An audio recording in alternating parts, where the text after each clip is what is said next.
Right, I've actually had it now with this government. Marianne Williamson is saying it. Robert F. Kennedy is saying it. These are people who are running for the presidency of America, right? I've had it with them, and I've had it with Parliament Petitions Committee, right? Parliament Petitions Committee, right? It says, right, this is what Robert F. Kennedy's talking about, this Section 230, right, which it's in the Telecommunications Act. So get your head around this, right? Get your head around this. And it actually is, what's actually happened, right? I'll just brief it at the start, because I usually don't, get to the main point until later on. So, what actually has happened is that YouTube, YouTube, Facebook, these big platforms, right, have been given immunity by the American government.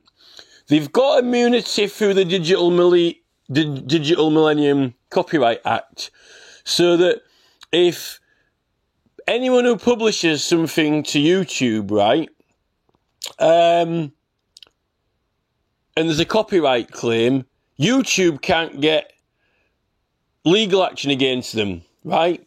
They only act as an intermediary, right? So if it's Warner Brothers or whatever, then, YouTube don't get legal action by Warner Brothers, but they've got to provide the details of the other party, or when there's a claim, the other party usually take legal action. But what they're doing is they're just actually taking things down. What they're doing is they're just actually taking other people's down if someone else raises a claim. So what they're actually doing is with all the money they're making from advertising and with all the profits and the whole system and framework, they're actually doing a hell of a big favour and job to the copyright owners. They've actually got the whole website set up to help them out, to help their buddies out, take down all copyrighted material, which you might think, well, that's good, because then, they do that for everyone, like you or me. If you or me publish something, or you or me have got copyright. But mainly it helps out, the big players who are making a hell of a lot of money and have got, Warner Brothers and so forth. So they've still got a role to do, but, they don't get legal action. Now, what Robert F. Kennedy was saying is saying that similarly, this Section 230 of the Communications Decency Act of 1996, well, there's no decency in America when it's not illegal to possess child porn pictures, but that's another matter. It's the Communications Act, Telecommunications Act of 1996, right? And it says here, and generally, it says generally, though it doesn't say absolutely, it says generally provides immunity. So here's another type of immunity, besides the one we're trying to prove, claim and argue for petitioning. But this is for actually these platforms, for online computer services with respect to third-party content generated by its users. At its core, Section 230C1 provides immunity from liability for providers. That's YouTube, Facebook, and users. That's people who might just go on there looking at or watching something. If you go on the library and just start typing things in and watching it, right? Of an interactive computer service who publish information provided by third-party users. So they publish it, they're the publisher, but so what Robert F. Kennedy is saying, and I guess I might actually send this to, Black Belt Barrister or Alan, right? Because this is where they come in. They're meant to be media and digital, media experts, right? And And what they're saying is, and actually that Alan, I've spoken to him actually. He used to have a job, right? They called it the night lawyer or whatever, a night lawyer. And this night lawyer had to check everything in the newspaper. He was employed by the newspaper as a lawyer, and everything that the newspaper was publishing, right, had to be checked, okay? Or the newspaper could get sued, not just, the person who published it, right? This is the thing, when I publish petitions in the newspaper, I'm using the right to petition, and I've got protection from prosecution. I can't be prosecuted, right? They know that. And I actually claim that 5013C, the illegal campaign intervention, that they couldn't refuse publishing, right? So, I don't know what happened in America, but I think it's the size. Basically, because of the immense size of YouTube and Facebook, right, because they're so big, it's very difficult or impossible for them to check everything like the normal newspaper. So they've conveniently got this immunity, right? They've conveniently got this immunity. So they can have legal action against them, right? For other people's content. But that goes for copyright and for, if you upload something illegal or whatever, right? So, but the thing is, they're not just now removing things that they're claiming is illegal. They've in their policy, right? They've made up a lot of other things that you can't have on there, which is not breaking the law. So the thing is, with this area of material that is not actually illegal, it's just things that they don't want on, right? You wouldn't be sued by the government, really, or anyone, if it isn't illegal. Anyway, it's just YouTube don't want it on, right? Mainly around the sexual content things, yet they've still got FlexiSex up there, and various other fetishes that, now they've given it a different term, but yet there's loads of movies with sex scenes in, and other things they're not removing, and there's all that violent and dangerous acts, which is in a lot of movies, but they're saying, well, that's pretend, so it can be over 18. Other acts that, you might actually do in real life and upload on a video, that's different, because, that's real. So that is violent or dangerous and illegal or whatever. It's not acted. The odd thing with the sexual thing is that it doesn't matter whether you're acting or not, somebody can still watch it and, get pleasure out of it. But the fact that people get pleasure out of horror films anyway is concerning. But, or violent acts. What I think's happened is, with this Section 230 immunity, it's give them also, why have they got so big? How have they got so big? Because they're making loads of money and they're successful. Well, maybe they should have to check everything like newspapers. Newspapers sell loads of newspapers, and newspapers emit loads of money like Rupert Murdoch and are successful. But they have to check everything and have a night lawyer, right? They've grown so behemoth, so big, that it's almost like they've got superpowers. And what I think they're doing is, they're just abusing it now. They've got to a point where, we're invincible, we can take down what we want. Well, actually, no, we're the invincible ones doing his right to petition with us immunity. But instead, they're actually saying that we don't have that right to publish. And actually, it's not about the right of protection from prosecution. With the newspapers, with the press, where there's a new newspaper could get prosecuted, or they could, or we could get prosecuted, it's all about, legal liabilities. But, using the right to petition, you're protected. But with YouTube, it's not actually about the protection.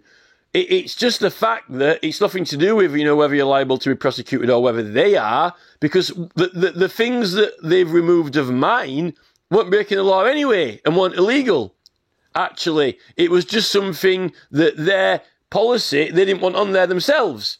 So their immunity isn't actually of consequence in that circumstance. They're just saying that they don't want it on there, and they're making their own rules up. So it's actually not about immunity from prosecution, or it's more about these commitments being held to commitments against you, right? And specifically third-party commitments. YouTube is not private. It's not a private club. It's not members only. It's privately owned, but so is a pub. So is a shoe shop, right? And you can say what you want in a shoe shop. And if you can say what you want in a shoe shop, you can ask people to sign petitions in a shoe shop as well, right? It's more like that. And, YouTube can't, say health and safety can't go in the building. YouTube can't say the ambulance or police can't go in the building. They comply with federal, state law and rights. And one of our rights is that not only we can't be prosecuted, but held to commitment. So, but the thing with this, right, so they're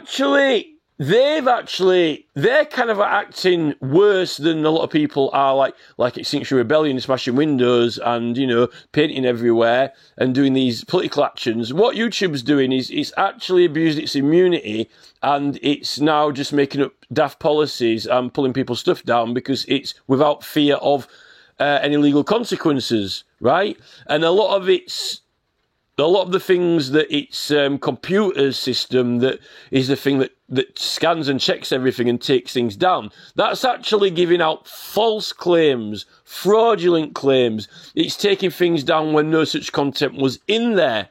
So that's actually not third party. That's not the third party's issue. What the claim is that YouTube are issuing false claims, fraudulent claims. This video contains A and B, but when you look at your video, that A and B is not in it, or C or D is not in it, or this video's got a punch in it. No, there is no punch in the video whatsoever at all. Not even defending the punch, being acted, not real or whatever, just completely and totally there's nothing in there that correlates with the claim. It's false, a falsified claim. So they're the ones who are using misinformation, but not just like Bob or John or Paul. They're doing it in the hundreds and thousands a day on a mass scale, which that is highly criminal. It's not just like, oh, we made a mistake once, we made a mistake twice. They're doing it in hundreds of thousands of instances. It's too big. And if anyone would have that many claims against them from the public, they're not immune for fraudulent claims, right? Now, what RFK is saying, YouTube is saying that everyone else, we're pulling your videos down for misinformation, we're pulling your video down for misinformation, we're pulling your video down for misinformation. Never mind the third party, YouTube themselves, they're issuing false statements from YouTube. The YouTube party, they're issuing thousands of false statements against people on a daily basis. That's actually crime, giving a false account of something. It's called false accounting.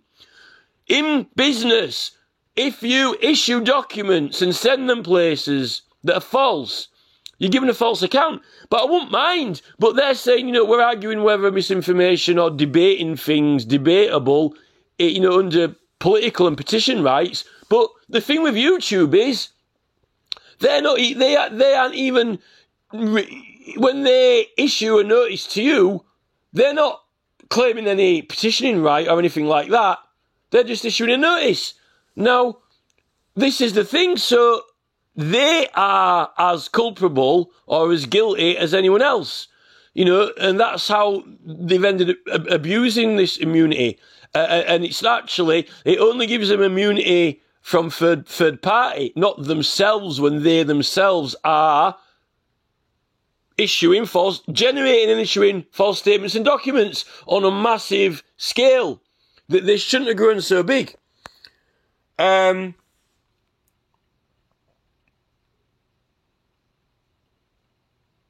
Long title, Protection for Good Samaritan Blocking of Screening of Offensive Material. But they're not being good Samaritans when they're blocking your political rights. I can tell you that. So, no provider or user of an interactive computer service shall be treated as the publisher or speaker of any information provided by another information content provider. Well, that'd be me if I'm publishing my petition, but we'll get onto that in a minute, if it really is me or not, right? So this does not give YouTube immunity when they themselves, of their own volition, are generating claims from YouTube when that claim that they make isn't true, right? And I've got evidence from them. I've got a statement from them where they admit that they'd made a mistake. But is it a mistake, or are they doing it on purpose? It's a mistake when you do something once or twice, but when you do something 100 times or thousands of times a day, it can't be a mistake. It's not. And in any courtroom, if any repeat offender started doing something, 100 or 1,000 times, the judge would not say it can't be a mistake the 1,000th time you've done it. It means your software is not performing. It means that YouTube, it's not fit for purpose, basically.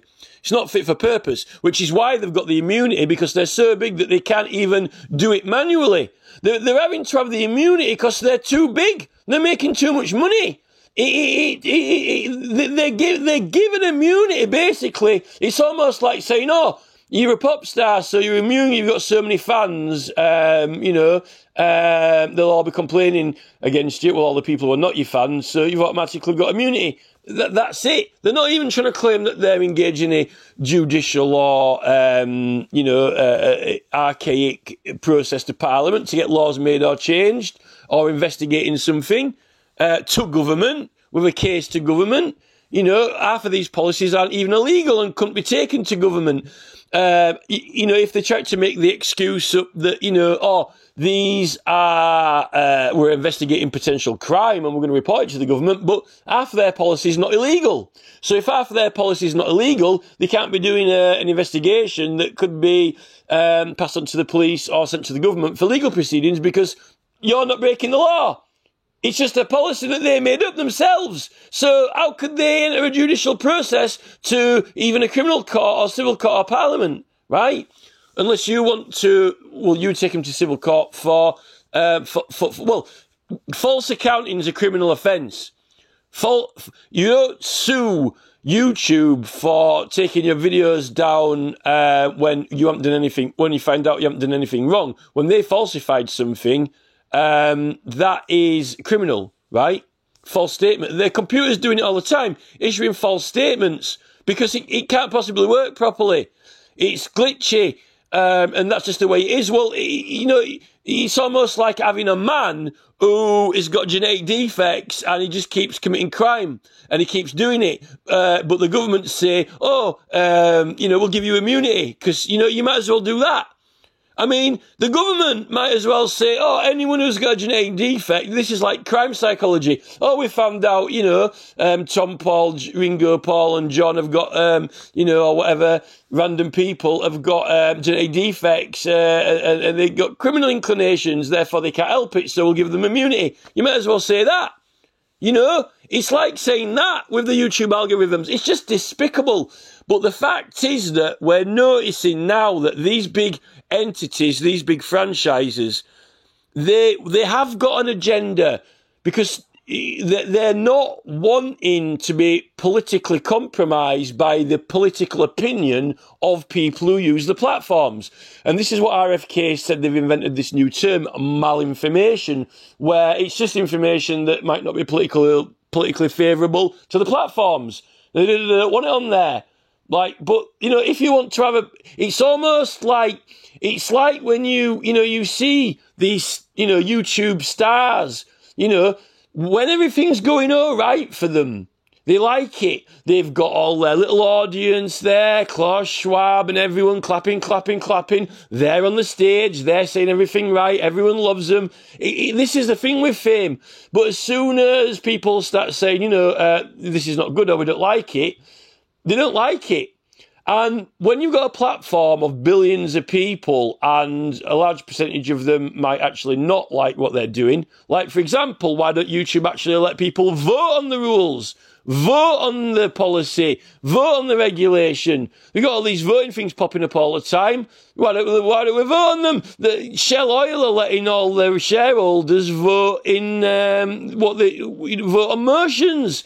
Shell Oil, this is where it's rebellion are kicking off at Shell Oil. Voting in motions. Why isn't everyone with a channel given the opportunity to vote on the policy like Shell are doing and so forth? Why ain't Neil Mohan thought of that? Then he can go on the stage and everyone can clap. Yes, Neil, for democracy. Yeah, Neil. Let the voters have the say. But oh no, we can't do that because it's Alphabet and Googly Google.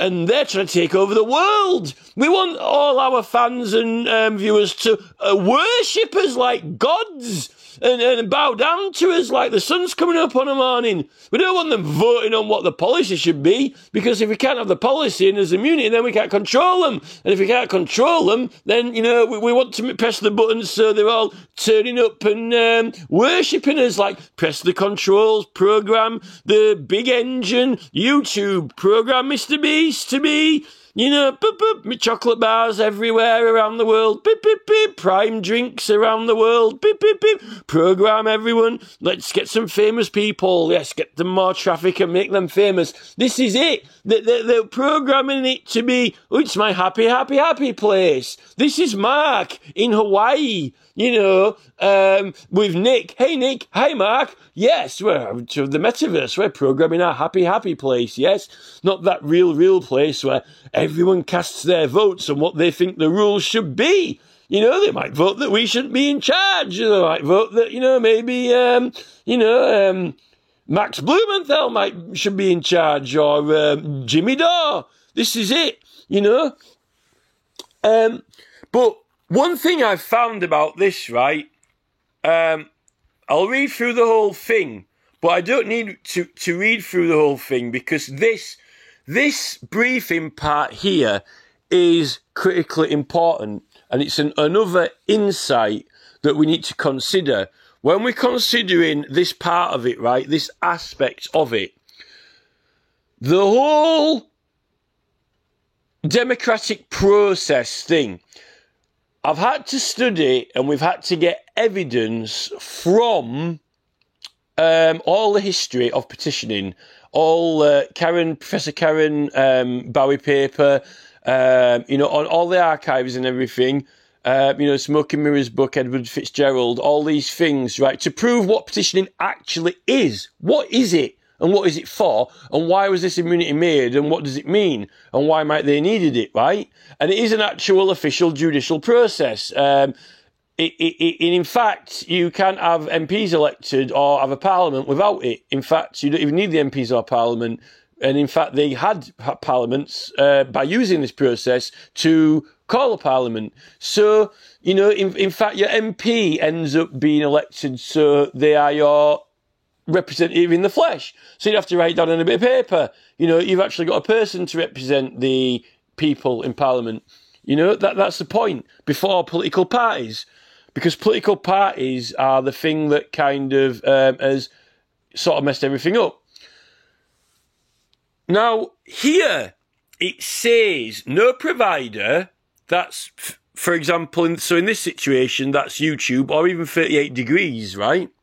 Because they provide a service, but they're not in America though. But this it could be change.org, I suppose, or something. Yeah. No provider or user. That means like Joe Blogs, who goes and looks at it in a library when they're just surfing the internet and reading it and watching it. Right. No provider or user of an interactive computer service shall be treated as the publisher or speaker of any information provided by an other information content provider. So that might be me if I upload something, right? So basically it says that YouTube or any person watching YouTube videos shall not be regarded as the person who uploaded it, right? But then again, a newspaper's never regarded as the person who published it. Anyway, I don't even think that, should be treated as, is a newspaper ever treated as if it is me? That would be funny if a newspaper received a letter that had my name on the top of it, wouldn't it? That's dubious. I'd be interested to get actually into the nitty and gritty of this.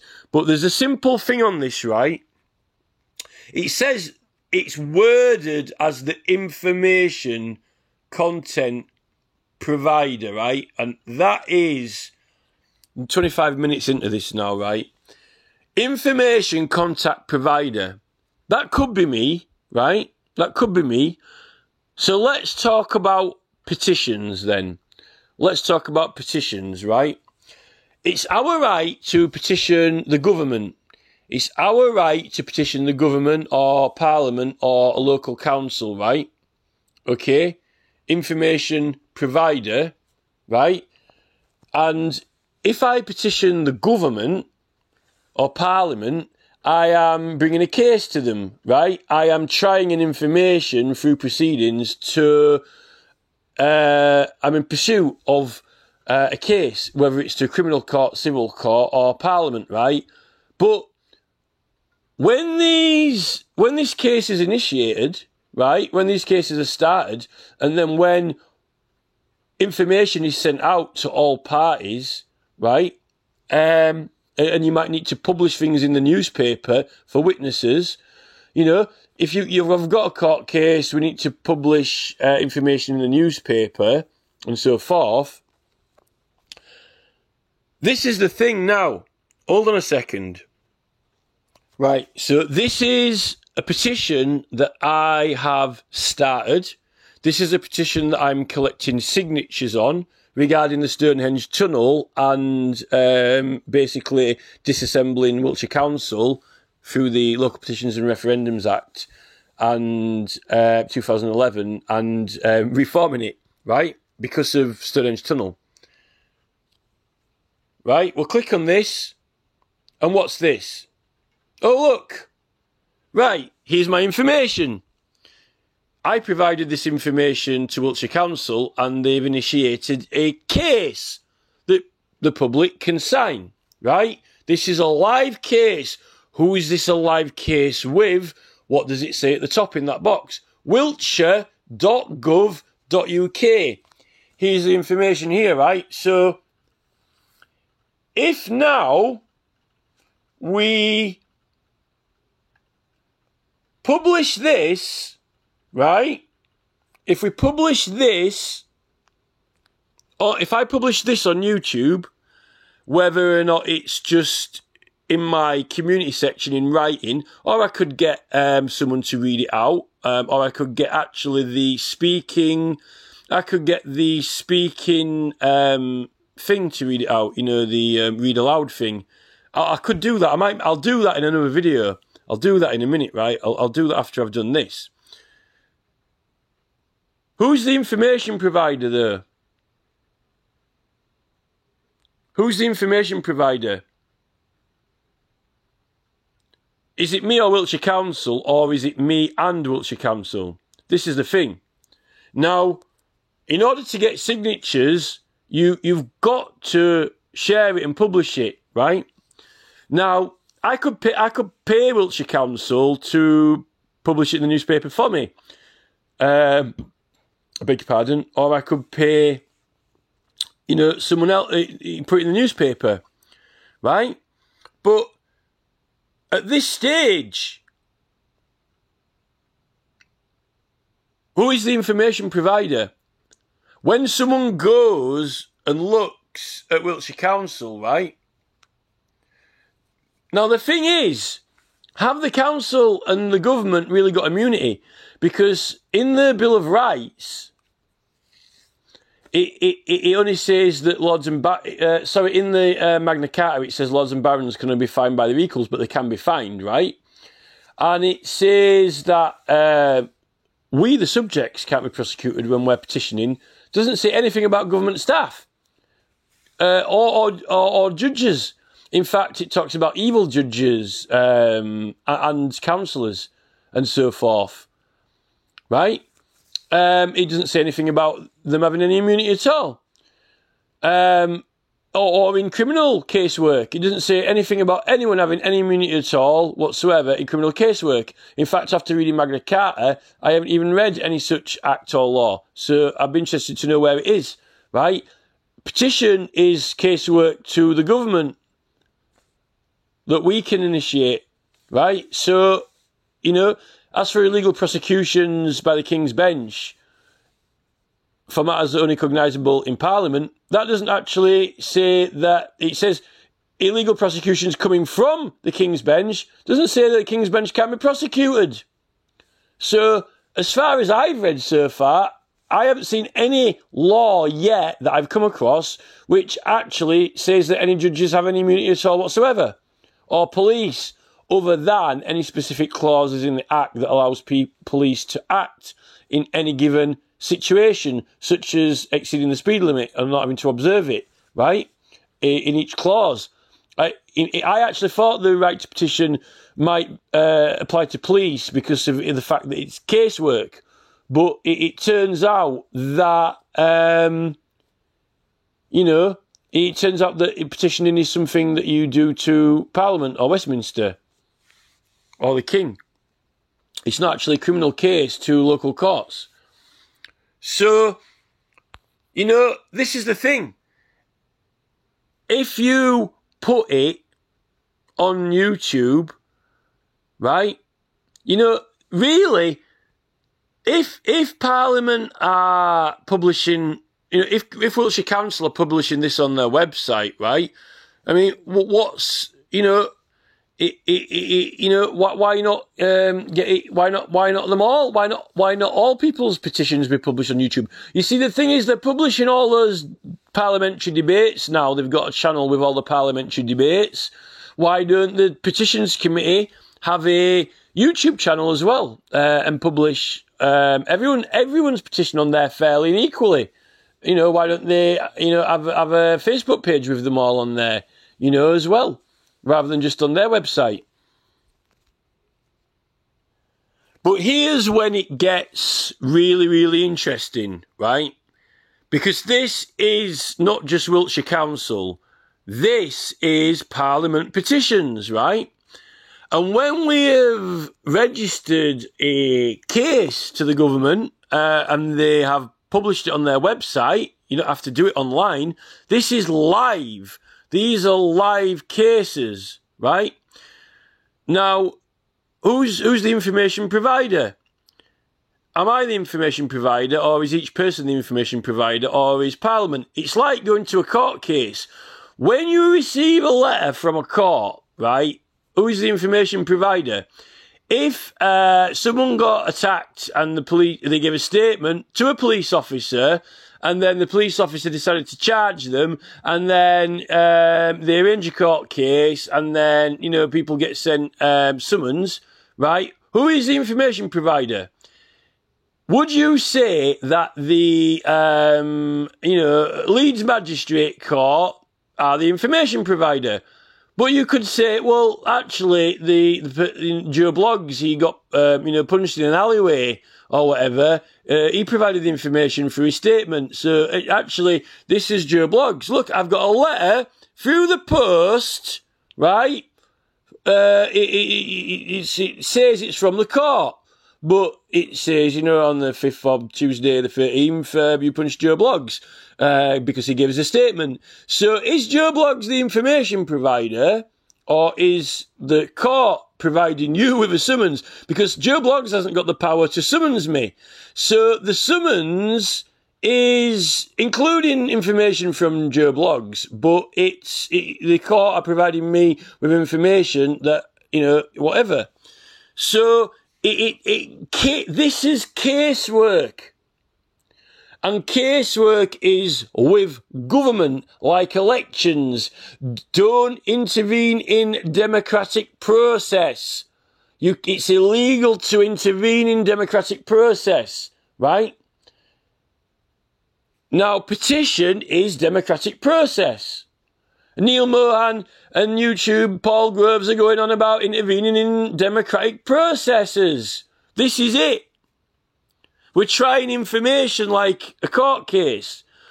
But someone will decide if the statements given are true or not. A jury and a judge. Right?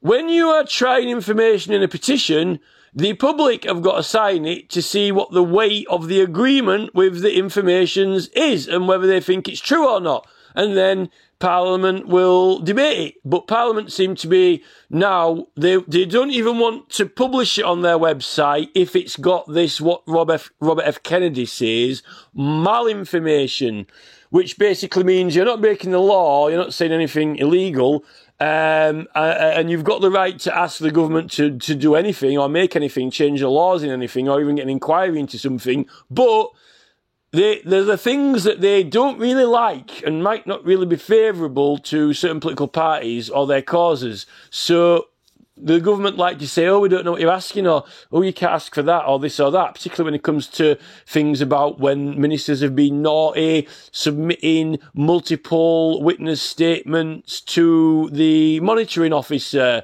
in the local council, or, you know, so forth. Well, what is that? Well, I'm petitioning the council for action against the councillor.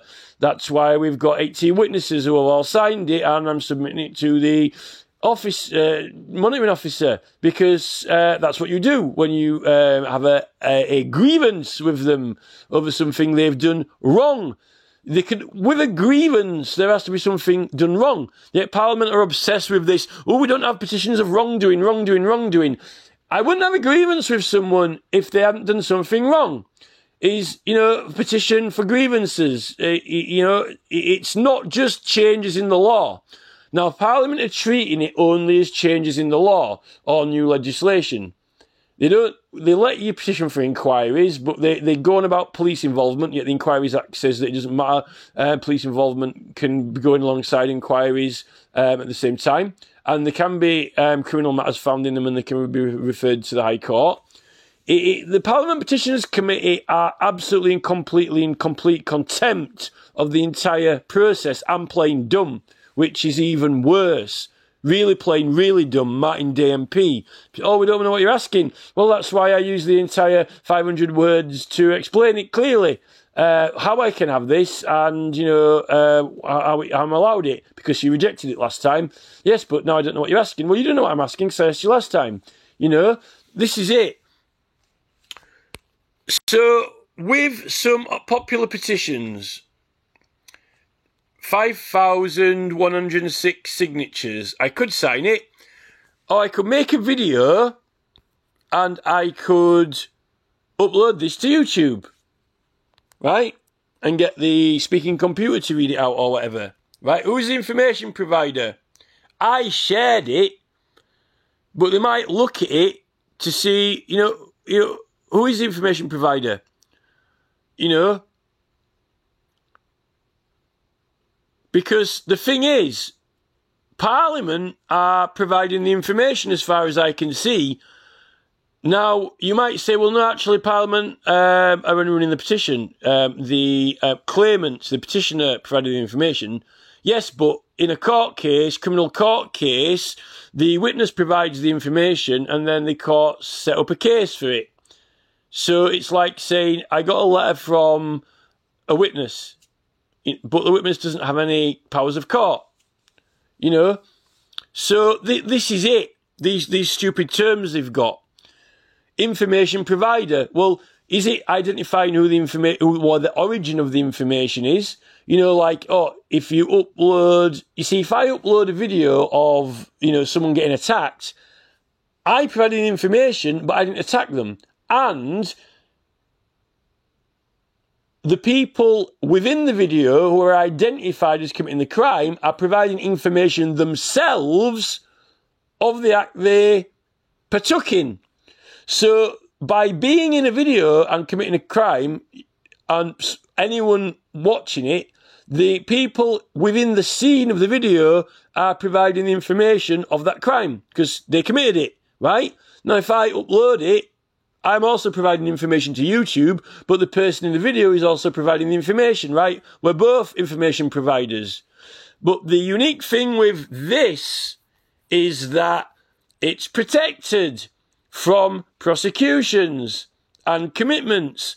In fact, this is what the entire thing rests on with YouTube. This is the whole thing. After all history research, after all the definitions, after all the explanations, after the whole thing, right? It says here, share this petition. Those are directions. Those are instructions. The directions and instructions from the government. Not from directions from Biden. Remove these videos. No, it doesn't say that. Biden, remove these videos. No, it says, share this petition to Facebook, by email, Twitter, and now WhatsApp. So, surely, if YouTube or Facebook if there was no right to have them on there, why would they be asking you to share them? Now, we know that this is official government business, so clearly it has the immunity. Now, what does being held to any commitments mean?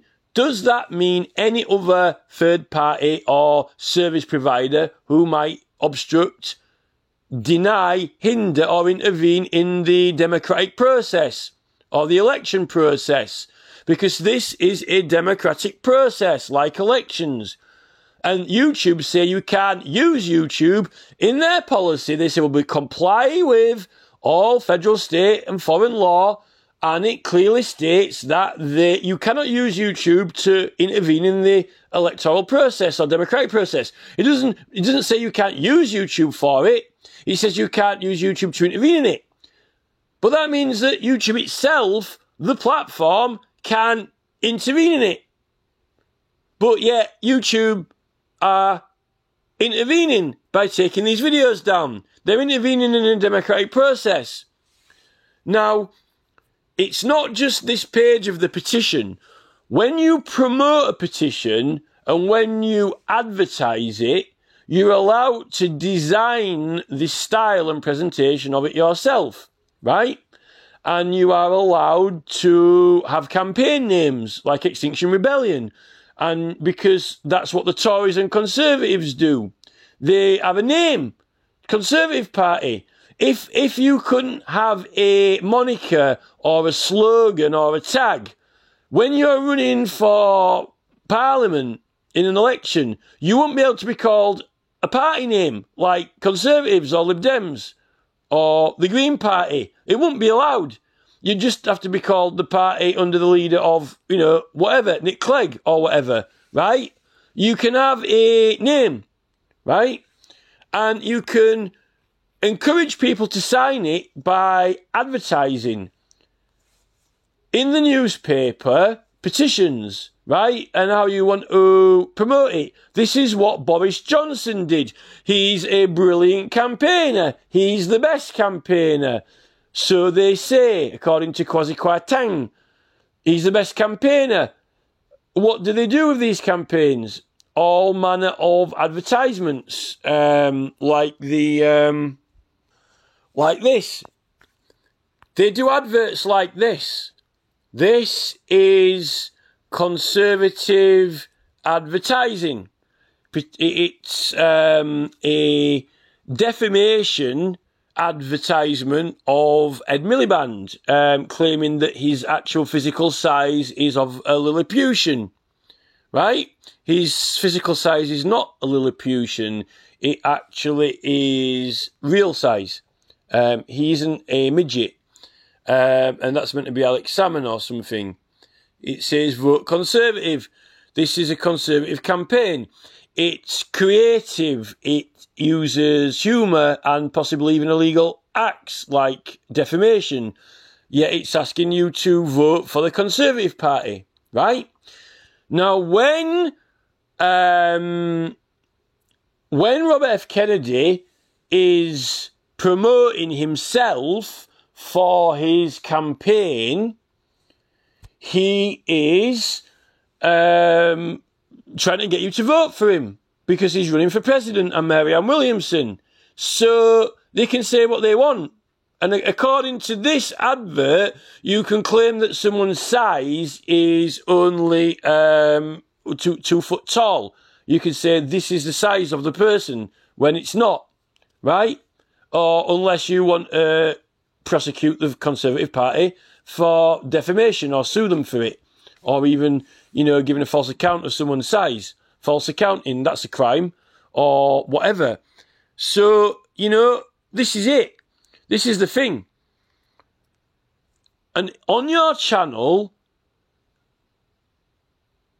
publishing to YouTube is advertising. Even on your own channel, on your own videos. Even if you aren't paying for extra promotion through ads to get it shown 20,000 times or whatever. You might not need to pay $40 to Google Ads to get it shown 20,000 times or whatever. Because if you've got 500,000 subscribers, why would you need to pay any money to get it shown 20,000 times unless you want some new subscribers? You've already got a solid pool of supporters on there, which you are showing your advertisements to, right? So, this is where Class C E&F advertisements come in, under advertising, town and country planning, under the statutory instruments, under Class E&F materials, right? This is it. So, this is exactly it. But the thing is, this is election process, but petitions can be creative like elections. And also, I don't think that you can get sued for copyright either. Because this is an exhibit. It is an exhibit in proceedings. They're compelling you with evidence, one way or the other, whether it's true or not. They're trying information. The thing with proceedings and casework is that many statements might not be true. Many statements might not be true.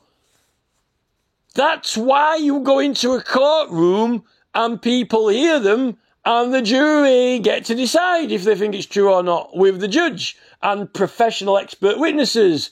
You don't ring up Neil Mohan and say, hey, we've got a court case, in Leicester on Tuesday, criminal case. Would you check all the case files and see if any of them are false? That's not my job. Well, you seem to think it is when you're on YouTube. This is not a court.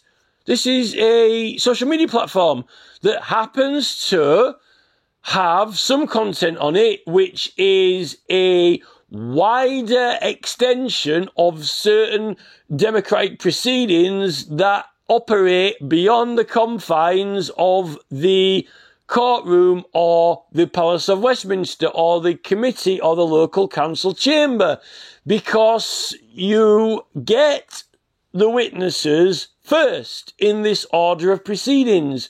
You show them the evidence outside of the courtroom, and then the jury casts their votes if they support it, and then it goes to the council chamber or the Parliament committee or chamber for debate or decision, action even. Well, we prefer action. You can get it actioned. In fact, you can get an inquiry actioned or whatever you want. As long as it's something making change in laws, settling grievances. Who would you usually have a grievance with, though? This is the thing. You can settle grievances with, you can go to civil court and they will facilitate a grievance with, another party. But you can complain against evil councillors, judges, or ministers. That's what it says in the liberties. Evil councillors, judges, or ministers. Which is why you've got a monitoring officer you can submit complaints to. And if anyone else has also got evidence that that person has done something wrong or supports your complaint, they can add you can get as many people to sign it as you want and send it into the monitoring officer. That's settling a grievance with the local council. You know, this is the thing. But Parliament don't want it. The thing is, right, like Robert F. Kennedy was saying, malinformation. You know, YouTube and Facebook are trying to keep the information off because it makes them look bad, even though it might not be illegal, right? They're trying to make up a new malinformation law. Parliament Petitions Committee really don't want any petitions to be published on their website, which don't show them in a favourable light. And I would say they also really don't like things where we've got a grievance with any of the evil ministers, judges or councillors, which is in the right to petition. That's one of the purposes of it. Or, anything that is really against the main party's policies that they're currently carrying. They don't want to put it on here. And this is why Parliament Petitions Committee is corrupted. And they regularly, on a daily basis, they must issue out at least 50 emails or communications saying, we don't know what you're saying. But yet 5 people signed it. Oh, and those, if put it this way, if I write a petition and Dr. John Campbell signs it and, Dr. Tess Lowry and, Professor Karen Bowie and, Russell Brand and, Neil Oliver, 5 professionals, how then, Martin Day, rocks up in the Petitions Committee and says, oh, I don't know, what are you asking? Well, that's funny because, Dr. John Campbell, Dr. Tess Lowry, Russell Brand, Neil Oliver, and, Professor Karen Bowie all knew what I was asking. That's why they signed it, So how can you not know what I'm asking, Martin? How can you not know that? How can it not be clear when it's clear to 2 doctors, a professor, and, other experts? This is it. They do know what you're asking. Or they don't even want to find out. And I've clarified it on a number of occasions, and they still won't publish it. And then, so I resubmit it and use my very limited number of words to fully explain that, yes, I can have this, actually, and it can be through this and that method, and then you've run out of caricatures to enter the particulars. Or, usually if you enter all the caricatures of the particulars, then they say, oh, well, there's no method for this, like 15-minute cities. Well, actually, if I could have had, 1,000 characters, or 2,000 characters, or as many as I want to make a strong case that might have a cat's in hell's chance of succeeding, being on equal footing with the government, on equal footing with criminal cases and civil cases and online small claims forms or ccbclaim.gov in America, online courts that have better, more respectable provisions than this, which the entire law of the country can rest on. This is it. If I, by the time I've explained to them, look, you can change the law for 15-minute cities by making it impossible to have them, making, any new large-scale projects by councils shall not be initiated until the council has first, by referendum, cast a referendum for it with the local area, compulsory for any project that is larger scale than, whatever funding or going to affect so much percent of city centre or whatever. They're the legislators. They can debate what the particulars are going to be. You can do it. You can have it. And that's for every city in England. But yet Parliament said, oh, no, we can't do that. It's not something we can do. Go petition, Oxford Council. So they lied because they didn't want to have the creative. They didn't want to think of the way how it should be done, or even debate the best way to do it, when there clearly was a way to do it. They didn't want to make 15-minute cities very, very hard to do by councils, because they're trying to do 15-minute cities. That's why. You can go to the local council for it, but why do that when you want to stop them from being made all over England? You know, this is the thing. So why did they even have a debate over the Stonehenge tunnel? Why didn't they say, oh, it's Wiltshire, go see Wiltshire Council? You know, or, you know, the tunnel, you know, you can't go ahead until, you know, all the land around it, which spills away from Highways England and Department of Transport trunk road all over the Wiltshire landscape, which, you know, the local authority have to remove the special status of the land around Stonehenge, right? You know, the people should have a referendum on that. And seeing as you've got 200,000 signatures and you only need equal to 5%, that's, let's see, 26,500 or whatever, then you've got, you know, 4 times as much. So, you know, Wiltshire should have we'll forward this to Wiltshire Council. Let's look at the history archives of how petitions were dealt with. Some petitions were referred to local government. Well, no, not like, oh, tell the person themselves to take it to the government. No, they sent them on. It's okay. We'll refer this to our department in Wiltshire. That'll be Wiltshire Council for you. Very well. You know, this is it. In fact, it's quite obvious here that you've got well over enough that we've noticed for a referendum in Wiltshire. Well, we will advise them that they should have a referendum in Wiltshire over the Stonehenge Tunnel. This is it. Just petitions committee aren't going to help you on YouTube, even though they say publish to these sites.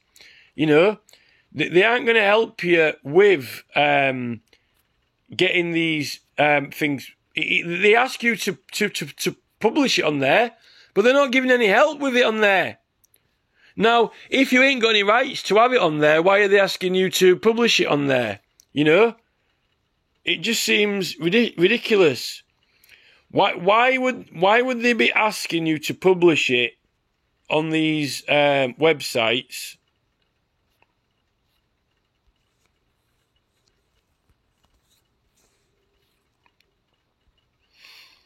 Why would they be asking you to share these on these sites if you didn't have a right to go on them, or you shouldn't, you know?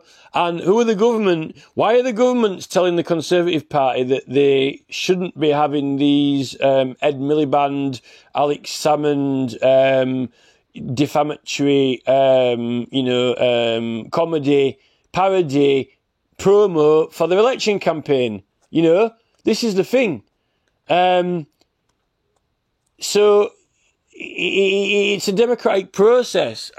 YouTube, you know, the thing is, YouTube are, when Biden's telling Zuckerberg and YouTube to remove things, right, you know, they're complying.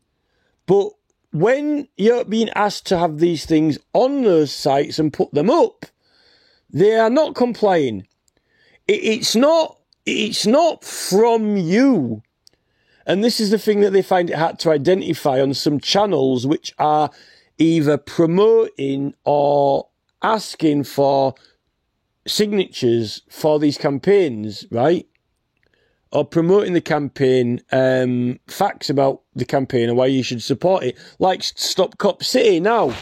You know, Stop Cop City is a perfect example. They're even officially doing the petition with the council for a referendum.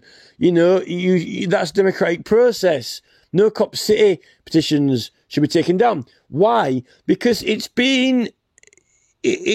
run through the government, through the council. Like if you've been punched and you supply a statement, you know, you're providing information, but when the court gets the case live, the court providing it's published, it's live by the authority. And this is the thing with the petitions. It's in connection with, in correspondence with, and it is in collaboration. That is what proceedings are, you know. And this is the thing. It's actually when Biden's telling people telling YouTube to take stuff down, on what authority have we got to have things on? So that's the question. Everyone's going, oh, it's a private website, it's a private website. Well, if it's a private website, why is Biden telling him to take stuff down? But does Biden ring you up at home and say, oh, will you take this out of your house? No, right? Unless it's illegal, and then the police come around anyway. But this is the thing, that's government. It's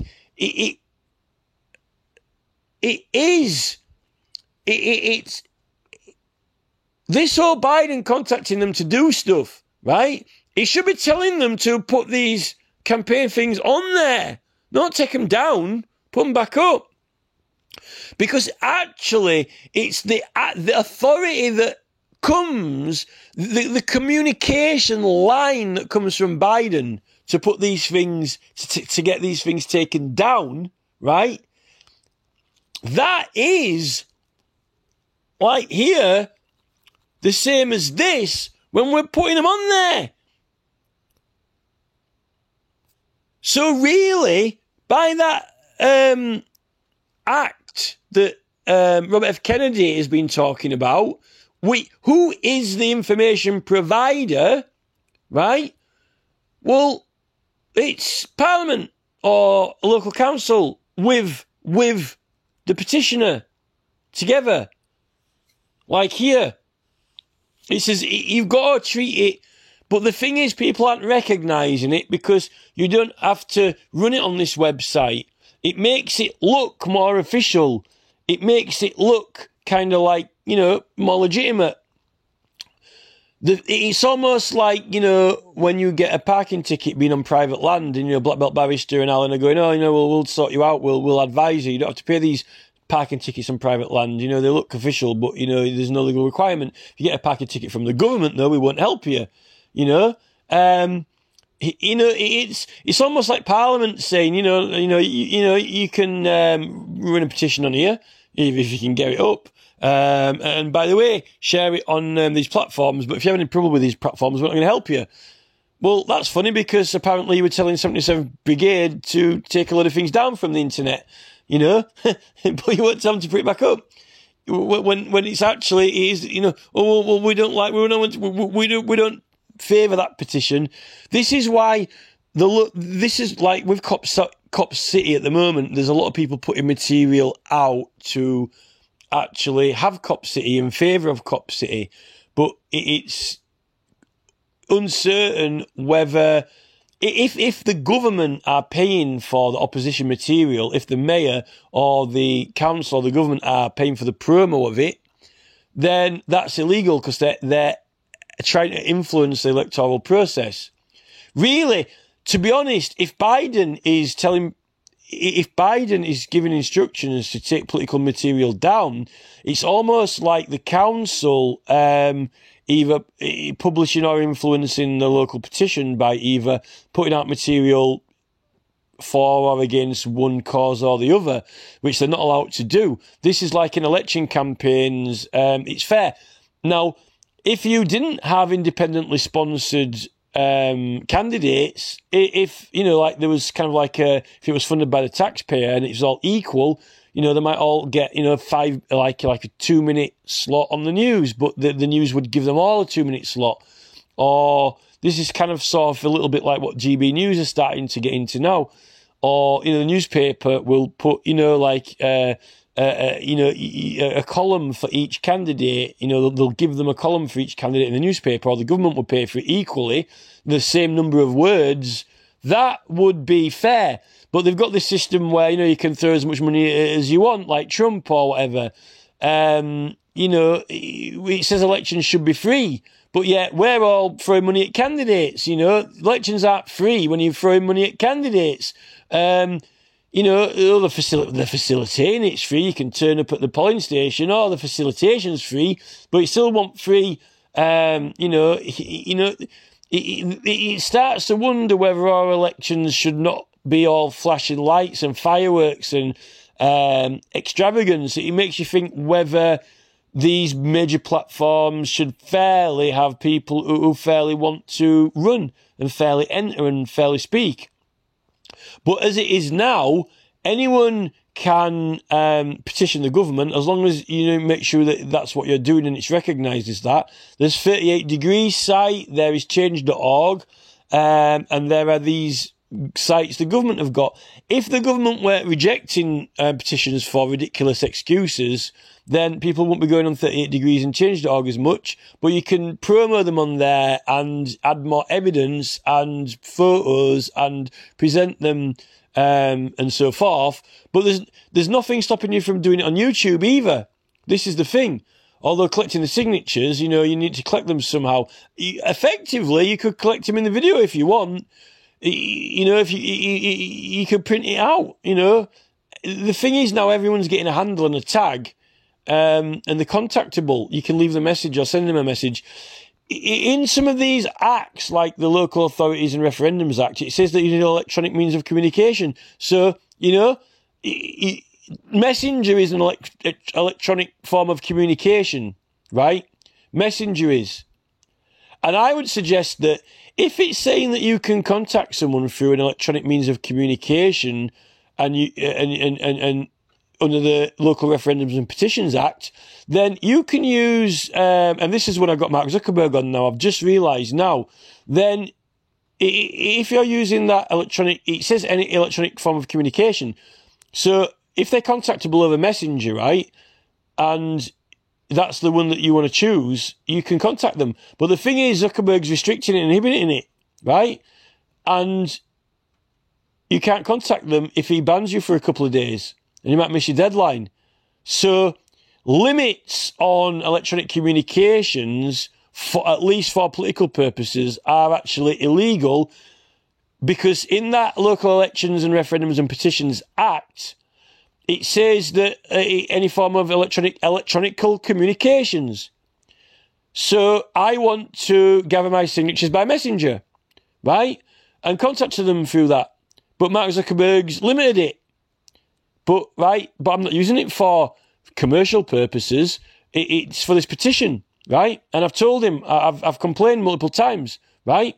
So his daily limits, because they're failing to recognise that this is a democratic process that I'm using electronic communication for, he is unlawfully obstructing it and hindering it. And he cannot define which brand of electronic communication I can and can't use. It says through the Local Referendums and Petitions Act that a form of electronic communication, right? Electronic message system, which Messenger qualifies for it. So I have a legal right to use that through the Local Referendums and Petitions Act. And Zuckerberg can't stop me. Well, he can't. He's stopping me.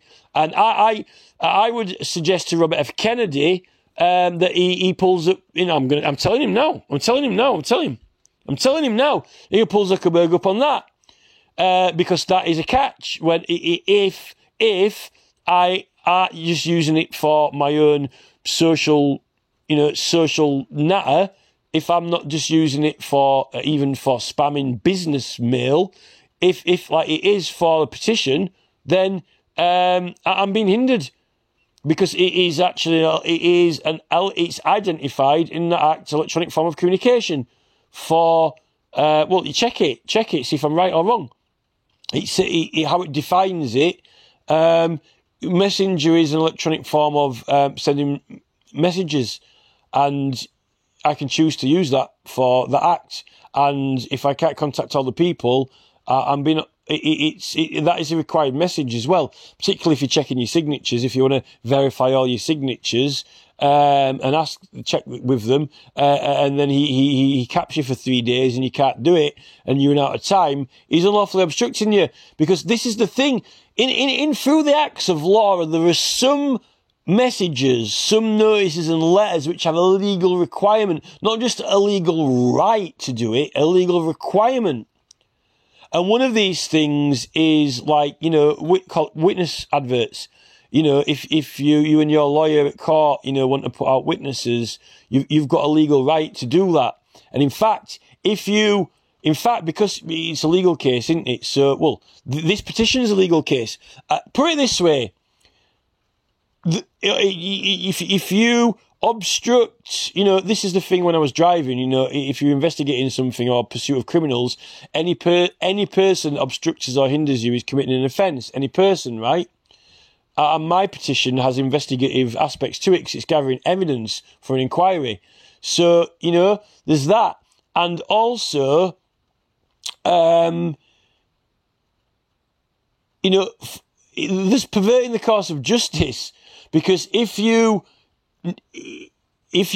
using a right if you desperately need to ask for witnesses and you've got time from the court to do it, you don't need a warrant either. You don't need a warrant or a subpoena. There may be some sort of subpoena to the newspaper, but you don't need to, because this is the thing. You don't need to issue warrants or subpoenas to the newspaper, because these are what are the legal rights to publish? Well, they're for proceedings, requirement to publish for proceedings, right? If the newspaper obstructs or refuses you putting an advert out for witnesses to come forward for a case, surely it's perverting the course of justice. Because it's obstructing you getting evidence, or asking the public if they saw anything, which is inquiries, an investigation. That girl at Shropshire Star obstructed me. She wouldn't publish it. I had to go in the Ludlow newspaper. The young girl at Yorkshire Star, not Yorkshire Star, Shropshire Star. She didn't understand the law. She's just bigoted. She didn't get it. That was obstructing it when I wanted to do that litigation case, and ask people to come forward. I got one guy, I got contact from one guy, from that Ludlow one, but a lot more people in Shropshire. I wanted them to help me also with a group litigation in a civil case. This is what I'm asking RFK. If RFK says, right, I've got this website up, or this web page, this is the address, really easy to remember, right?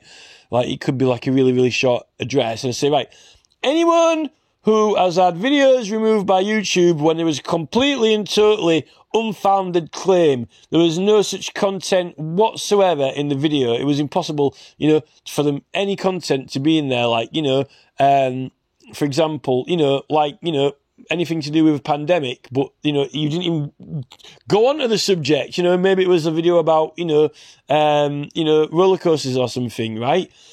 And all claims, let's see them. Or let's get RFK to subpoena all the information from YouTube, although there'll probably be mountains of it, or anyone who's got any response from YouTube when YouTube actually admitted that, oh, yes, it was a mistake, we're sorry, right? But, it's all right if you accidentally, elbow someone in the side, but when someone's done it 500 times, what is the judge going to say? Oh, he's just, I'm sorry, I did it again, Your Honour. Well, this is the 500th time you've been in here. Don't you think it's more than coincidence now? You're elbowing people in the side. Oh, it's Mr. Mohan. There's 18,653 videos removed here when there was no such content at all in the video as claimed. None at all. Oh, I'm sorry, our system was a little bit wrong. Well, I can accept that a few times, maybe 10 times or 18, but there's 18,000 here. Well, that's why we've got immunity.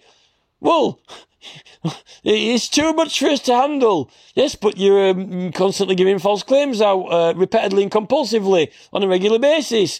Could it be that the computer might have been set up to do that on purpose, and you're just, abusing that immunity? But then you're trying to, say other people don't have a right to have their types of immunity in law, because it may be malinformation, it might be harmful to your platforms, prestige, they won't, be, this is it.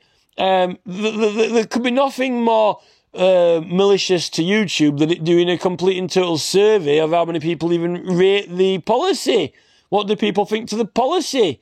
We got these, why doesn't, RFK get a judge to, challenge YouTube to, let's survey then.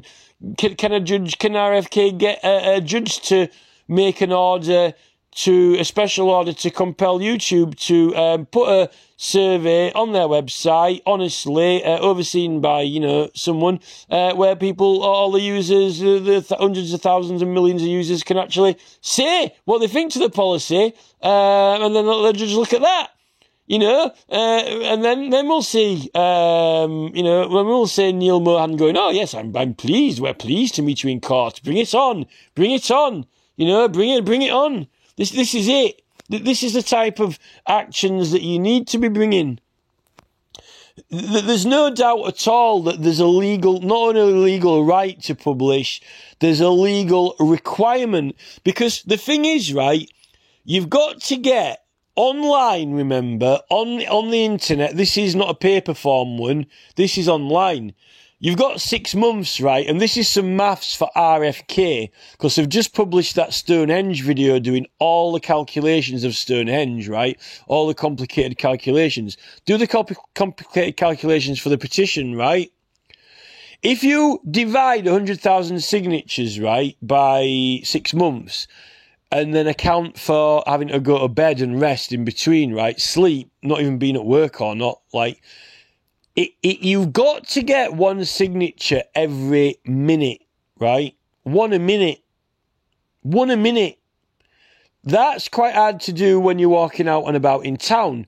If you're doing it yourself, like in this Stop Cop City when you've got loads and loads and loads and loads of people helping you. But usually you're begging. You're going on Facebook, posting it in groups, then you're getting it taken down or thrown out of groups, and then you're getting, tagging people, but then it's just vanishing. Then you're using Messenger, but then, Zuckerberg's blocking it, even though you're using an electronic method of communication, like it says in the Act to use, not just on here, in the actual Act of Law, it says your choice of electronic form of communication. So you can't put a cap on that. That's obstructing. You've got to do one a minute. And it's telling you to use email. Well, the thing is, 38 Degrees and Change.org have been withholding the emails from everyone. So when you go collect loads of signatures, right, on your petition that you created when you've got the right to the data of your petition, and they said, oh, we can't let you have the emails. Why? Because of data protection. No, you've got to protect my data for me, not from me. You've got to protect my data for me. You don't protect my data from me. You protect it for me. And, who is the petition addressed to? That is the person who it is for, the information is for, who has a right to the information besides me. If there's anyone who doesn't have a right to the information, it's 38 Degrees. It's like kind of a little bit like, private messengers on a website, If you have a forum, does the administrator really have the right to go for everyone's private emails? They're meant to be encrypted, aren't they? They run the service, but private messages are meant to be encrypted. This is the thing, Maybe the emails should be encrypted from, anyone. And then there won't be a chance of them, data breach, whatever. Only the creator and the receiver can get them. 38 Degrees aren't supposed to be checking signatures. I couldn't even see them to check them. And then I got a refund because my promo guy was sketchy. And then they took them down. Yeah, there was all the evidence on there to government that collected and set out. That is illegal campaign intervention. If you want to have a petition site, you've got to have a responsibility. It's the person who the petition's to, the person you're trying the information with, the authority, it's up to them to decide whether it's legit or not. And I don't mean the petitions committee like, kicking them all out and saying they don't understand it. I'm talking about, the actual proper session, the proceedings, debate, committee or whatever, after you've got your full signatures and full weight of it, not kicking it out before you've got any, 5 signatures or whatever, by 5 professionals, and then they still claim that they don't know what you're asking, yet 5 professionals know what you're asking. This is it. It's the whole thing. It's telling you to use Facebook, Twitter, email, or WhatsApp to get 100,000 signatures in 6 months, which is 1 a minute, right? 1 a minute. When Zuckerberg's got restrictions on groups and Messenger, you have to literally beg on there. 38 Degrees and Change.org are letting you get emails, people are really scared and paranoid of giving their emails over now because of what these government have said, information they put out scaring people. You can't buy any email without data protection certificate. They won't sell it you, private companies, but you'll say, well, I'm not a private company, I'm just doing a petition, I only want it for this. Even if it's charities data, from, when you've got the right to have it through, data collection companies that have it legally, they won't sell you it. So you've been obstructed from that, but the corporate businesses and companies can buy it, and they're all up to the eyeballs with certificates and data protection, WhatsApp, you can only have 1,000 people in a group, so unless you get something like Stop Cop City going, where everyone in the group's actually helping you get signatures, and they're all kind of like, they got 1,000 people going out getting signatures on Facebook, by email and Twitter, then... emails now, you can't get the email lists unless, because 38 Degrees and Change.org are stopping you from getting them as well. I've tried to get them on Freedom of Information, like from previous petitions that have similar subject. Oh, look, there's a petition here, people supporting, Stonehenge. I bet those people would like to sign my petition. Why don't I ask them all? Oh, I'll get them under Freedom of Information. It's a petition to the government. It's Freedom of Information in the government. We'll let you do it. Twitter, well, it's not even called Twitter anymore. It's not even called Twitter anymore. And I don't know maximum tweets or messages anymore, but it won't be that much. You could have some. I haven't had much success on Twitter. I don't really know how to search for people on Twitter. Twitter's not really the place just to search through lists of people. Random people pop up, or you've got people with, I suppose people have got like big followers or following lists, or it's not like how you would really smash this if you really wanted to do it. And this is what I've said the whole time through. People don't like being cold called on Facebook groups, like just put a post like, "Oh, will you help me?" They don't jump on it unless it's something dumb like stop Donald Trump from coming to England or something. The less important it is, the more they'll support it.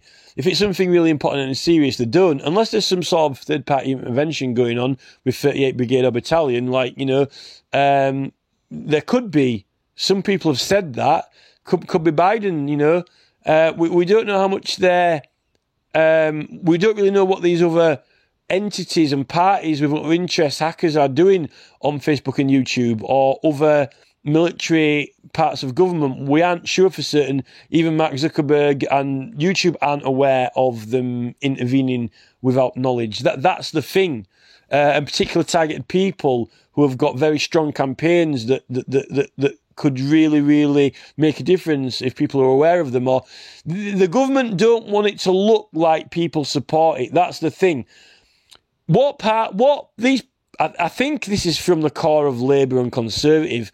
What they despise more than anything is people seeing other parties doing well or having support.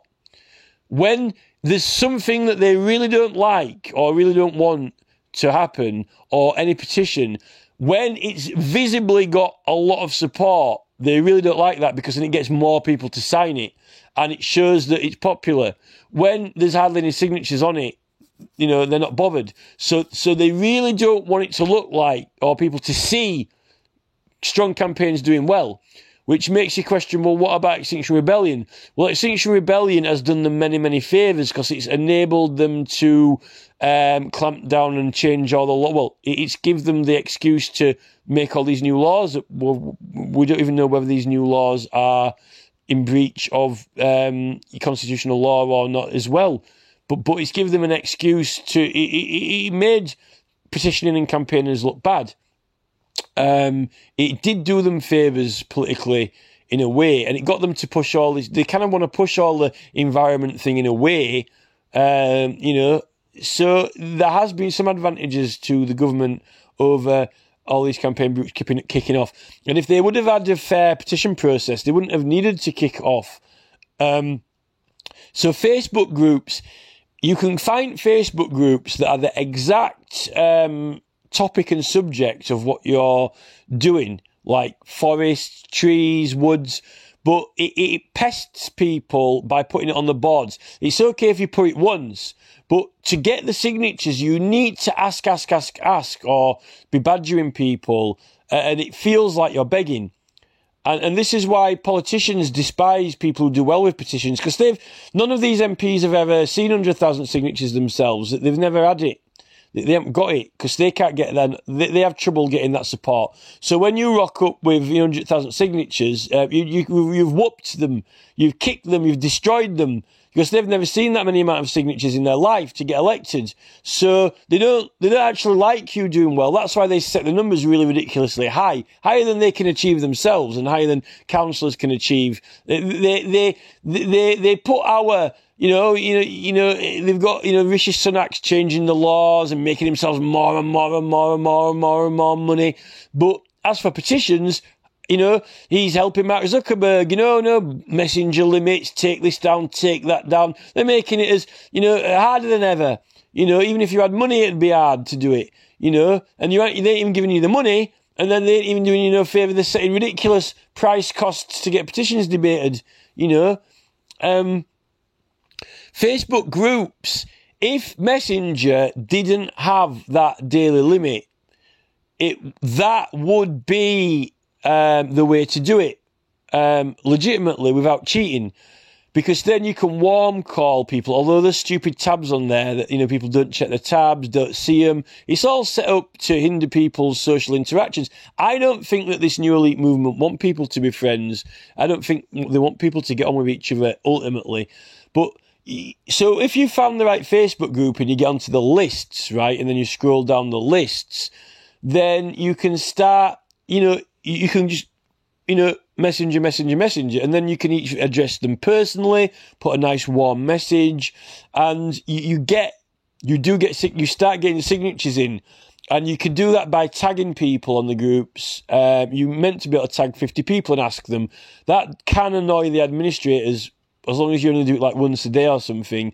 And that was working. I'd tag 50 people and get 20 signatures. And I'd do that a few times. But, then after a while, Facebook changed the settings. So it just removing them, when it said that you could do it. It said you were allowed to do it. So, you could start working through Messenger after work, and you start getting a good number of signatures racked up, people signing. That's called warm calling, not cold calling. And, that's Extinction Rebellion have started knocking on doors now and warm calling. MPs are far too busy to warm call. They don't want to pay their Tory sponsorship money for warm calling. They just, send leaflets out. But, that works for MPs as well, and a bit of publicity, but they don't do it too often. Like Theresa May was pictured, warm calling in Kent, in earlier days and so forth. That works, but Mark Zuckerberg shut it down. It really works very well to get legitimate signatures, but they don't want you doing it yet. I think it's in breach of the Local Petitions and Referendums Act, your free choice to choose an electronic communication method, but Zuckerberg's hindered it. And the worst thing is that you could send more. And he purposely did it with intent to lower it while I was using it and getting help to ask people, and they lowered it then. Whether it was 77th Brigade who did it, or Parliament, or Biden, but they did it when I was doing it, and doing very well. They're cheats. They won't play fair, these people. They don't play fair. They're rich, they've made money, they've made success, and they don't want anyone to take it away from them. They don't want anyone. They want, it's like Neil Mohan. He wants the 2 chairs on the stage, everyone there, clap, clap, clap, give Mr. Beast his chocolate bars. We won $1 million. Come let us adore him. This is it. It's not democratic at all whatsoever. But the thing is, the governments, David Cameron, we're going to make it competitive. Well, he's not competitive, you're whooping us. If it was competitive, then everyone would be competing to get signatures on there. But what's happening is the big platform owners are competing against us when they've got all the levers, the pulleys, the muscles. You know, Cameron, I don't know what Cameron was talking about with his competitiveness, because it's absolute annihilation. They're buying everything. They're setting the rules, setting policies, and it's domination. It is fascism.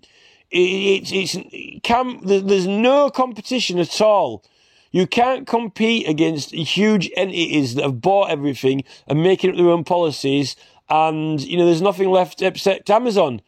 How can Cameron, where's Bezos' competition? They wanted him to take over the NHS next. You know, or is it, is it Bill Gates? You know, well, I saw them together, you know, it's like, I saw them doing a handshake. There's no competition, they're working together. You know, this is the thing. Cameron were living in a dream world, a complete and total absolute fantasy zone of competition. What he meant is, he said, look, hand it over. Hand it over.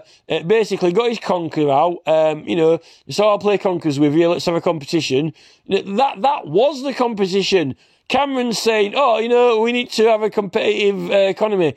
Hand it all over now. Right, okay, I win. That's it. Competition finished. That's it. Thanks. See you later. Bye. That was it. That was Cameron's competitiveness. It was like, okay, give us it over now. And we did. And then he won. And that's it. Game over. It wasn't some kind of like, oh, come on, let's have everyone, having a fair chance, It was basically like, we're Oxford, you're Cambridge, hand over the trophy, and that's it. Done. That's it. Game over. We win, you lose. That is the competitive legacy of Cameron.